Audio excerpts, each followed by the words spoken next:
One of the more interesting statements in the Bible talks about a peace that passes understanding. Let's talk about that for a minute.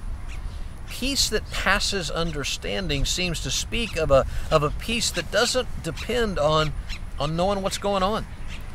Most of us look for answers in a crisis, or someone to blame, or just some way to get a handle on things. And if we could just get a hold of one of those things, well, then we think we can handle it, right?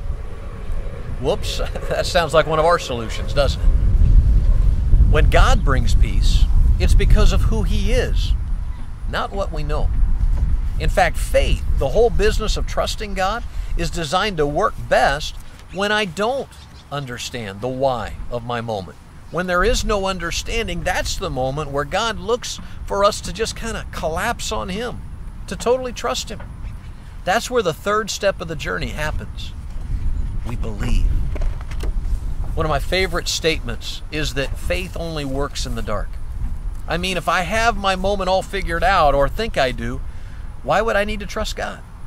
Instead, I'm going to trust my intelligence or my information. If I'm right about my situation, then the pieces ought to start falling together and I can, well, you get the idea. Really trusting God happens best, though, when I can't make sense of my moments. That's where peace shows up and is real.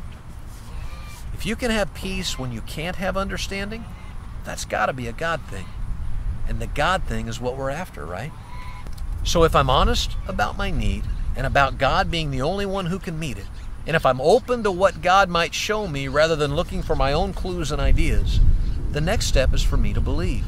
I simply need to choose the road God is laying out for me and start trusting Him. Peace with God is all about listening to Him rather than the dozens of other voices that may seek to influence me. Peace is trusting God whether the news is good or bad. Peace is knowing that my future is sealed with God, and nothing in my present can undo that. Peace is being confident of God's love and His power, knowing that He's going to bring that love and power into my moment to work out the plan He's designed. Wow, do you see how much different that sounds than just, God, get me out of here?